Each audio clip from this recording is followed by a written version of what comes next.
মুসলিমরা রাসূলুল্লাহ সাল্লাল্লাহু আলাইহি সাল্লামের ব্যাপারে বিশ্রী কথাবার্তা বলে, অমুসলিমরা কোরআন সম্পর্কে ভয়ানক কথা বলে, আমি বলি যে সেটাই সবচাইতে বড় সমস্যা নয়। আমার কাছে এটা বড় সমস্যা নয়। আমার কাছে বড় সমস্যা হলো মুসলিমরা সঠিকভাবে কোরআন শেখায় না। এটাই আমার কাছে আরও বড় সমস্যা। কুফফারদের কাছ থেকে আপনি কি আশা করেন? তারা তো তাই করে যা তাদের করার কথা। কিন্তু জানেন কি, আমাদের যেটা করার কথা আমরা সেটা করছি না। আমি বলছি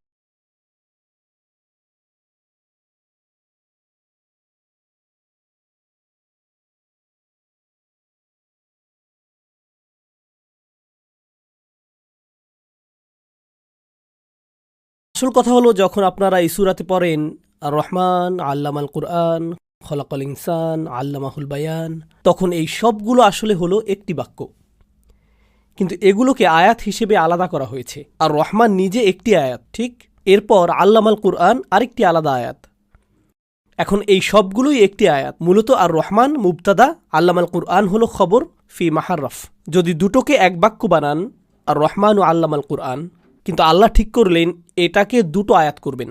আয়াতগুলো বিভাজন আল্লাহরই সিদ্ধান্ত। কখন আয়াত শুরু হয়, কখন আয়াত শেষ হয়, যে মূলনীতি আপনাদের বলছিলাম তা হলো আল্লাহ ঠিক করলেন, আল্লাহ আমাদের বললেন আমাদের প্রত্যেকটি আয়াতের প্রতি মনোযোগ দিতে হবে। তাই আর রহমান ও আল্লামাল কুরআন একটি বিষয় হিসেবে চিন্তা করার আগে আল্লাহ যা চান, যেন আমরা আলাদাভাবে শুধু আর রহমানের প্রতি মনোনিবেশ করি, শুধুই আর রহমানের উপর। আর আমি তো আর রহমানের অর্থগুলো আপনাদের ব্যাখ্যা করে দিয়েছি আগেই, কিন্তু কিছুক্ষণের জন্য চাই আপনারা এই অনুশীলনটি করুন। অনুশীলনটি হলো, আপনাদের কাছে আজকে আর রহমানের অর্থ কী? আল্লাহ যে আর রহমান তা প্রমাণে এমন কি করেছেন আপনার জন্য?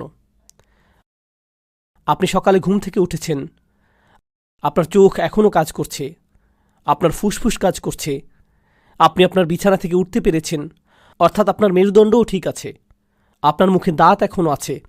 আমাদের শরীরে যা কিছুই আছে সব কিছুই আমাদের প্রতি আল্লাহর রহমত। আমাদের পরিবার পরিজন যে এখনও সুস্থ আছেন, এই যে আমাদের বোনদের স্বামীগণ জীবিত আছেন, স্বামীদের স্ত্রীরা জীবিত আছেন। কিছু বোন বলছেন, হ্যাঁ আমি তো জানি যে সে এখনও বেঁচে আছে। না, আমি মজা করছি।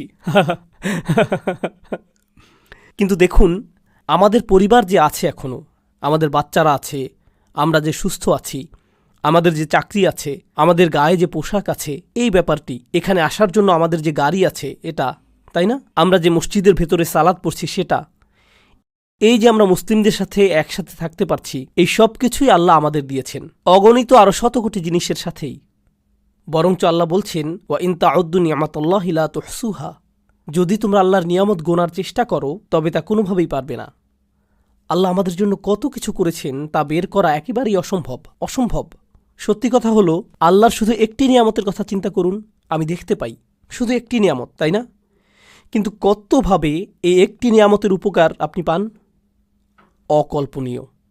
সকাল থেকে এখন পর্যন্ত এই দেখার সক্ষমতা কতভাবে কাজে এসেছে আপনার, গুনতেও পারবেন না, আপনি গুনতে পারবেন না।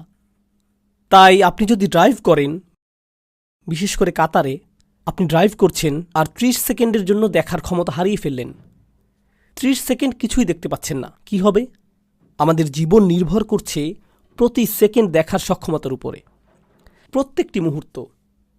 তো এখন যা কিছু আপনাদের বললাম, যা কিছুই বললাম, সবই আল্লাহ আমাদের জন্য ভালোবেসে করেছেন, আর কোনো কারণেই নয়। কারণ তিনি হলেন আর রহমান। কিন্তু তিনি যে আর রহমান তার 1 নম্বর কারণ অন্য যে কোনো কারণের চাইতে বড়, তা তিনি আর রহমানের পরপরই উল্লেখ করেছেন। তিনি বলেছেন আল্লামাল কুরআন, তিনি কোরআন শিখিয়েছেন। এটাই হলো আল্লাহর নিকট 1 নম্বর কারণ। আমি ভাবছি আমার স্বাস্থ্য সম্পর্কে, আমি ভাবছি আমার পরিবার নিয়ে, আমি ভাবছি আমার টাকার কথা, আমি ভাবছি খাবার, এই সব কিছুই আল্লাহ আমাকে দিয়েছেন। কিন্তু আল্লাহ মূলত বলছেন এই সব কিছু থেকেই সবচাইতে বড় ব্যাপার হলো যে তিনি কোরআন শিখিয়েছেন। এটাই হলো আপনার প্রতি আল্লাহর আসল রহমা, এটাই হলো আপনার প্রতি আল্লাহর আসল ভালোবাসা, যে তিনি কোরআন শিখিয়েছেন। প্রকৃতপক্ষে এটির পরের আয়াতটি হল খলাকাল ইনসান, তিনি মানবজাতি সৃষ্টি করেছেন। আমাকে বলুন তো, আমার দেখার সক্ষমতা, আমার কানে শুনতে পাওয়া, আমার খাওয়া দাওয়া, আমার ঘুম, আমার পরিবার সব কিছুই আছে শুধু আমি বেঁচে আছি তাই বলে। আমি যদি বেঁচেই না থাকি তাহলে এই সব কিছুরই কোনো মূল্য নেই, তাই না? আর বেঁচে থাকার পর যখন আমি প্রাপ্তবয়স্ক হই, এরপরই তো আমি ধীরে ধীরে কোরআন শেখা শুরু করি, ঠিক? তাই ক্রমানুসারে বললে প্রথমে যে জিনিসটি হলো তা হচ্ছে আল্লাহ আমাকে বানালেন, এরপর দ্বিতীয় জিনিস হলো যে আল্লাহ কোরআন শেখালেন, তাই না? তো কোরআনের ক্রম সেই ক্রমের সাথে মিলল না। কোরআনে আছে তিনি কোরআন শিখিয়েছেন, এটা প্রথমে, এরপর তিনি মানুষ সৃষ্টি করেছেন, এটা দ্বিতীয় স্থানে রাখলেন। কেন তিনি এটা করলেন? তিনি আপনাকে জানাতে চাচ্ছেন কোনটি তুলনামূলক বড় নেয়ামত। আপনার সম্পূর্ণ অস্তিত্ব ছোট, কোরআনের শিক্ষা বড়। এই পয়েন্টটি এখানে দেখানো হচ্ছে। মানবজাতির তথা এই সূরার প্রত্যেকটি শ্রোতাকেই মনে করিয়ে দেয়া হচ্ছে আল্লাহর পক্ষ থেকে ভালোবাসার বহিঃপ্রকাশ হিসেবে কোরআনের চাইতে বড় আর কোনো কিছুই নেই। এখন কল্পনা করতে পারবেন, আমি এটা প্রায়ই শুনি, আমাদের মধ্যে অনেক মানুষ আছে, আমাদের সময়ের বিশাল বড় একটি দুঃখজনক ব্যাপার হলো অনেকেই অভিযোগ করেন যে অমুসলিমরা ইসলামকে আক্রমণ করে, অমুসলিমরা রাসূলুল্লাহ সাল্লাল্লাহু আলাইহি সাল্লামের ব্যাপারে বিশ্রী কথাবার্তা বলে, অমুসলিমরা কোরআন সম্পর্কে ভয়ানক কথা বলে। আমি বলি যে সেটাই সবচাইতে বড় সমস্যা নয়। আমার কাছে এটা বড় সমস্যা নয়। আমার কাছে বড় সমস্যা হলো মুসলিমরা সঠিকভাবে কোরআন শেখায় না। এটাই আমার কাছে আরও বড় সমস্যা। কুফফারদের কাছ থেকে আপনি কি আশা করেন? তারা তো তাই করে যা তাদের করার কথা। কিন্তু জানেন কি, আমাদের যেটা করার কথা আমরা সেটা করছি না। আমি বলছি কেন। আপনি যে কোনো মুসলিম বাচ্চাকে জিজ্ঞেস করুন আল্লাহ কোরআনে কি বলে, কোরআনের ব্যাপারটি কি। যে কোনো সাধারণ মুসলিম বাচ্চা জানেন তারা কি বলবে? হয় তারা বলবে আমি জানি না, অথবা তারা বলবে বেশিরভাগ জিনিসই হারাম, অথবা আল্লাহ খুব রাগ করেন, আল্লাহ অনেক জাতি ধ্বংস করে দেন, আল্লাহকে রাগাবে না।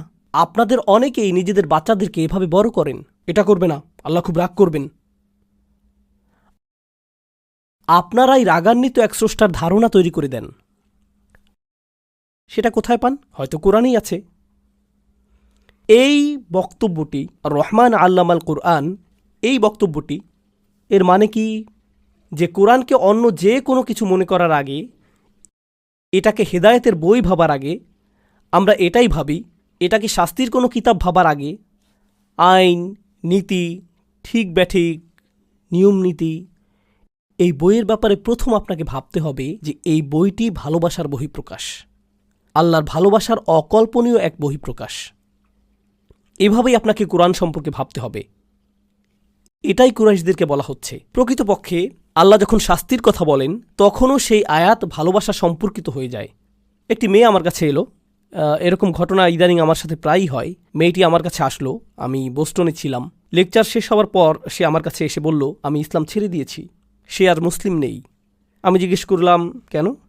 আমি আর এসবে অবাক হই না, কারণ এসব জিনিস প্রায়ই দেখি, খুব সাধারণ ব্যাপার এগুলো এখন।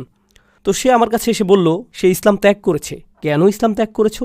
সে বলে আল্লাহ যিনি আমাদের এত ভালোবাসেন তিনি কিভাবে শাস্তি নিয়ে এত কথা বলেন কোরআনের মধ্যে?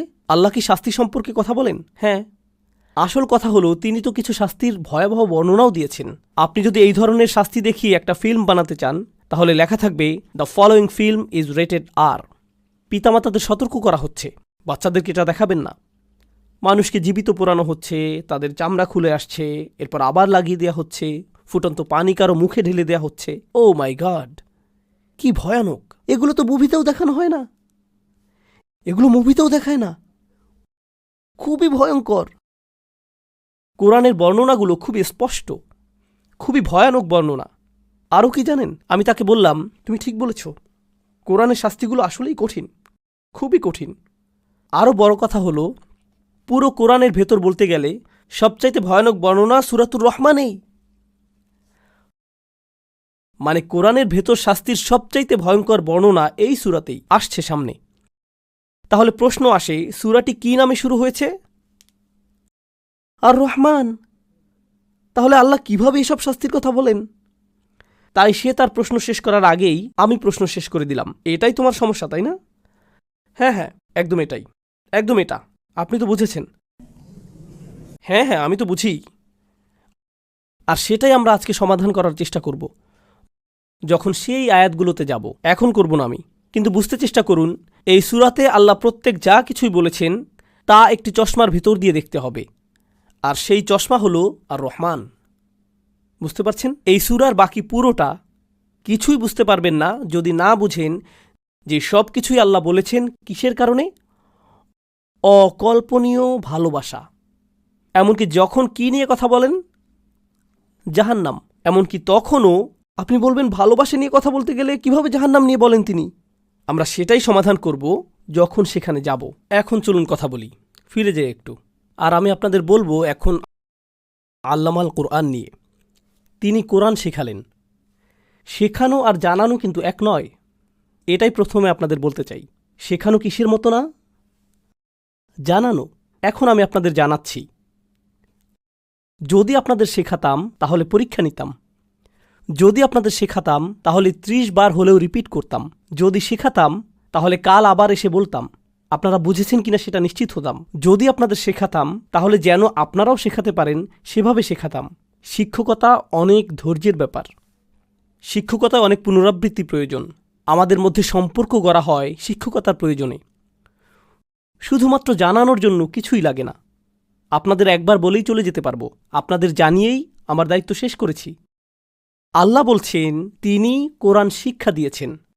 যদি আপনার একদিকে শিক্ষক থাকে তাহলে অপরদিকে কে থাকে? ছাত্র, তাই না? আর দুজনের মাঝেই প্রতিশ্রুতি থাকতে হয়। শিক্ষকের প্রতিশ্রুতি হলো ছাত্রকে বারবার বুঝিয়ে শেখানো, ছাত্রের উপর হাল ছেড়ে না দেয়া। কিন্তু ছাত্রটিরও কি রাখতে হবে? প্রতিশ্রুতি। আল্লাহ বলছেন তিনি কোরআন শিখিয়েছেন, তাহলে তাকে এটা শিক্ষক বানায়। আর আমাকে আপনাকে কি বানায়? ছাত্র। আল্লাহ শেখাতে প্রতিশ্রুতিবদ্ধ, তাহলে তার সাথে এই সম্পর্ক গড়ার একমাত্র পথ হলো আপনাকেও শিখতে প্রতিশ্রুতিবদ্ধ হতে হবে। এটা কি রাতারাতি হয়ে যায়? দীর্ঘমেয়াদী সম্পর্কের বিষয়। দীর্ঘমেয়াদী সম্পর্ক। এই রুমের মধ্যে কারো জন্যেই এখানের কোনো পুরুষ বা মহিলার উপরই পুরো কোরআন মুখস্থ করা বাধ্যতামূলক নয়।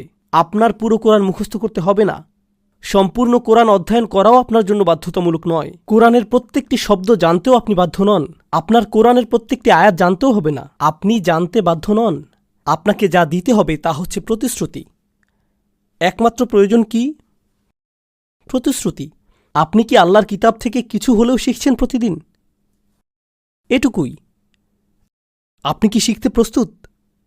আল্লাহ পরিমাণ নিয়ে চিন্তিত নন। তিনি কি চান? গুণগত মান। গুণগত মান থাকে যখন আপনি প্রতিশ্রুতি দেন। বেশিরভাগ সময় আপনারা ভাবেন, ইস, কোরআনের কতগুলো সূরা আমি এখন মুখস্থ করিনি, আমি কত শব্দ এখনও জানি না, আমি তো আরবি জানি না, আমি তাফসির জানি না, আমি ইবনে কাসির পুরোটা পড়িনি, আমি এটা পড়িনি, ওটা পড়িনি। আপনারা পরিমাণ নিয়ে বেশি উদ্বিগ্ন। পরিমাণ নিয়ে চিন্তা করা বন্ধ হওয়া উচিত আপনাদের। আপনাদের চিন্তা করা উচিত, ভাবা উচিত কি নিয়ে? গুণগত মান। কোরআনের সর্বশ্রেষ্ঠ শিক্ষার্থী ছিলেন রাসূলুল্লাহ সাল্লাল্লাহু আলাইহি সাল্লাম। আর দেখুন, শ্রেষ্ঠ শিক্ষকই কিন্তু শ্রেষ্ঠ ছাত্র তৈরি করে, তাই না? তাই সর্বশ্রেষ্ঠ ছাত্র ছিলেন রাসূলুল্লাহ সাল্লাল্লাহু আলাইহি সাল্লাম। আর আল্লাহ তাকে শেখাতে 23 বছর সময় নিয়েছিলেন। কোরআন দুনিয়ার বুকে সর্বশ্রেষ্ঠ মানুষকে যদি কতদিনে শেখানো হয়? 23 বছর। তাহলে আপনিও সময় নিতে পারেন, কোনো তাড়াহুড়া নেই আপনার। এটাই হলো আল্লামাল কোরআন বলার একটা তাৎপর্য। এখন আপনাদের আমি আরও কিছু তাৎপর্য বলছি। আরে ভাই, এটা সুবহানাল্লাহ, আদম আলাইহিস সালাম জান্নাতে ছিলেন, আপনারা সবাই সেটা জানেন। আর তাকে যখন অবশেষে পৃথিবীতে পাঠানো হচ্ছিল, তাকে আর আমাদের মাকে যখন দুনিয়াতে পাঠানো হচ্ছিল, তারা জান্নাত ত্যাগ করেছিলেন। জান্নাত আর দুনিয়ার মধ্যে কি পার্থক্য আছে? হ্যাঁ, অবশ্যই জান্নাত আর এই দুনিয়ার মধ্যে তফাত আছে, একটুখানি পার্থক্য আছে। আপনাদেরকে আমি বলি, এই দুনিয়াতে 2টি জিনিস আছে যেটা আপনি জান্নাতে পাবেন না। তা হলো এই দুনিয়াতে ভয়, আর অন্যটি হলো এই দুনিয়ার দুঃখ কষ্ট। ভয় মানে হলো যখন মন্দ কিছু ঘটতে যাচ্ছে, ঠিক ঠিক। আর দুঃখ কষ্ট হলো খারাপ কিছু হবার পরের অবস্থা। তো মন্দ কিছু একটা হলো, কিন্তু সমস্যা যেটা হলো তা হচ্ছে শুধু সমস্যাই নয়, যেমন কোনো অ্যাক্সিডেন্ট, ভূমিকম্প বা অন্য কিছু। বরং এর আগে ভয় আসে আর দুঃখ আসে সেটার পরে। তাহলে দেখা যাচ্ছে 3টা সমস্যা, মধ্যখানে আসল সমস্যা, এর আগে ভয় আর তারপরে দুঃখ। জান্নাত সব সমস্যা থেকে মুক্ত। যেহেতু এখানে সমস্যা নেই, এতে কোনো ভয় নেই, কোনো দুঃখও নেই, তো আল্লাহ আমাদের এই দুনিয়াতে পাঠাচ্ছেন, তিনি আদম আলাইহিসসালাম আর আমাদের মা হাওয়া আলাইহিসসালামকে দুনিয়াতে পাঠাচ্ছেন, আর আমরা এখন থেকে দুনিয়াতেই বাস করব। আর এই দুনিয়াতে সমস্যা থাকবে কি না? আর এই দুনিয়াতে যেহেতু সমস্যা থাকবে, সাথে ভয় থাকবে আর দুঃখও থাকবে। এই 2টি সমস্যা সবসময় থাকবে। তাই আল্লাহ কি করলেন? তিনি যখন আদম আলাইহিসসালামকে দুনিয়াতে পাঠাচ্ছিলেন, তিনি তাকে বললেন আলাইহিসসালাম, ফা ইম্মা ইয়াতিয়ান্নাকুম মিন্নি হুদান ফামান তাবিআ হুদায়া ফালা খাউফুন আলাইহিম ওয়ালা হুম ইয়াহজানুন। যদি আর যখনই আমার কাছ থেকে তোমাদের প্রতি হিদায়াত আসবে, তবে যেই আমার হিদায়াত অনুসরণ করবে আর কোনো ভয় থাকবে না, আর তারাই হবে যারা দুঃখিত হবে না। হিদায়াত পাঠানোর পেছনে আল্লাহর উদ্দেশ্য কি? 2টি জিনিস থেকে মুক্তি ঘটানো। সেই 2টি জিনিস কি? ভয় আর দুঃখ কষ্ট। সেটা কোন জিনিসের সবচাইতে কাছে? জান্নাত, যেটা আদম আলাইহিসসালাম ছেড়ে এসেছেন। আদম আলাইহিসসালাম জান্নাতে বাস করতেন, যেখানে কোনো ভয় ছিল না আর ছিল না কোনো দুঃখ। কিন্তু এই দুনিয়াতে যদি আপনি জান্নাতের একটু স্বাদ পেতে চান, তবে তা পাবেন শুধুমাত্র আল্লাহর হিদায়াতের অনুসরণ করে। আর তাই আল্লাহর ভালোবাসা আপনাকে জান্নাতে পাঠাবার পূর্বে তিনি আপনাকে জান্নাতের স্বাদ দিতে চান। তাই তিনি আপনাকে তার হেদায়েত দিয়েছেন। এই জন্যই তিনি কোরআন শিক্ষা দিয়েছেন ভালোবাসার বহিঃপ্রকাশ হিসেবে। আর রহমান আল্লামাল কোরআন। অন্যদিকে দেখুন, সেই অঙ্গীকার যেটা আদম আলাইহিসসালামের সাথে করা হয়েছিল, যখন আমার থেকে তোমাদের প্রতি কোনো হেদায়েত আসবে, ইম্মা ইয়াতিয়ান্নাকুম জামআ, তোমাদের সবাই, মানে তিনি শুধু আদমের সাথেই কথা বলছিলেন না, তিনি তার সকল সন্তানদের বলছিলেন, তোমার মাধ্যমে তোমার সব সন্তান সবাইকে শিখিয়ে দাও যেন হেদায়েত আসার অপেক্ষা করে। দেখুন, এটা ছিল সেই অঙ্গীকারের শুরুর দিক। কোরআন হলো সেই অঙ্গীকারের সমাপ্তি। কোরআনই হলো সমাপ্তি, আর কোনো হেদায়েত আসবে না। এর অর্থ হলো আল্লাহর সিদ্ধান্ত হলো এই কিতাবটি বিচার দিবস পর্যন্ত সকল ভয় আর দুঃখ দূর করবার জন্য যথেষ্ট। এই কিতাবটি যথেষ্ট, কিন্তু আপনাকে এই কিতাবের সাথে প্রতিশ্রুতিবদ্ধ হতে হবে। আপনি যদি কোরআনের সাথে প্রতিশ্রুতিবদ্ধ না হন, তবে আল্লাহ যেমন একে শিফা বলেন, শিফা উল্লিমা ফিস সুদূর, এতে অন্তরে যা আছে তার জন্য শিফা। আপনি যদি কাউকে ভালো ওষুধ দেন আর সে তা না খায়, এরপর বিচার দেয় যে আমার কোনো উন্নতি হচ্ছে না, তাহলে আর কাকে দোষ দিবেন আপনি? এই কিতাবের ক্ষমতা আছে আপনাকে ভয় থেকে মুক্তি দেওয়ার, আপনাকে দুঃখ থেকে মুক্তি দেওয়ার, কিন্তু একে তা করার সুযোগ তো দিতে হবে। আপনি যদি কিতাবটির সাথে কোনো প্রতিশ্রুতি না দেন, এটিও আপনাকে কোনো প্রতিশ্রুতি দেবে না। বুঝতে পারছেন? আজকাল কোরআন সম্পর্কে যেভাবে বলা হয়, সেটা নিয়ে আমার আসল সমস্যা। আমি মনে করি মুসলিম বিশ্বে, দেখুন, পশ্চিমে বসবাসকৃত মুসলিমদের তুলনায় পূর্বে বসবাসকৃত মুসলিমদের মাঝে বিস্তর ফারাক আছে। আমি বলছি সেটা কি? 2টো দিকেই অনেক সমস্যা আছে। মুসলিম বিশ্বের সমস্যা হলো আমরা অনেক বদরাগী। দুনিয়াতে কি হচ্ছে তা নিয়ে আমরা খুব রেগে আছি। তাহলে উম্মতের অবস্থা নিয়ে আমাদের ক্ষোভ আর দুঃখ আছে। আর এই দুঃখের কারণ আমরা যখন কোরআন পড়ি তখন ক্ষোভ খুঁজে পাই, দুঃখ খুঁজে পাই। আর পশ্চিমের মুসলিমরা ভয়ে ভয়ে থাকে। তারা কর্তৃপক্ষকে ভয় পায়, FBI-কে ভয় পায়, তারা এটা অথবা ওটার ভয় থাকে। তো তারা দুঃখ ভরাক্রান্ত না, তারা কি নিয়ে ব্যস্ত? ভয়। আর এই ভয়ের কারণে তারা কোরআন পড়ে, সেটার ব্যাখ্যা এমনভাবে করে যেন সেই ভয়ের সমর্থন পাওয়া যায়। তো একটি দল ভয় নিয়ে পড়েছে, আর আরেক দল কি নিয়ে পড়েছে? দুঃখ। এই কিতাবের কাছে আপনাকে আসতে হবে সমস্ত ভয় আর সমস্ত দুঃখ পেছনে ফেলে রেখে। এই কিতাবকেই সেটা দিতে দিন যা সে দিতে চায়। কতবার এমন হয়েছে যে মানুষ কোরআনের কোনো আয়াত বলেছে আর তাদের চোখে ক্রোধ দেখতে পাচ্ছেন, আয়াত সম্পর্কে বলার সময় তাদের চোখেই রাগ দেখতে পাচ্ছেন। আপনাদের বলি, এভাবে কিন্তু তা পড়া হতো না, এভাবে তেলাওয়াত করা হতো না। কিন্তু এই পুরো কিতাবের প্রতি আমাদের সুবিচার করতে হবে। আমাদের আবেগ যেন এই কিতাবের ব্যাখ্যাকার হয়ে না যায়। এই কিতাব আমাদের আবেগকে চালিত করতে এসেছে, আমাদের আবেগ দিয়ে চলার জন্য আসেনি। আল্লাহর কালামকে সর্বোচ্চ রাখতে হবে। আচ্ছা, তো এগুলো ছিল আল্লামাল কোরআন সম্পর্কে অল্প কিছু কথা।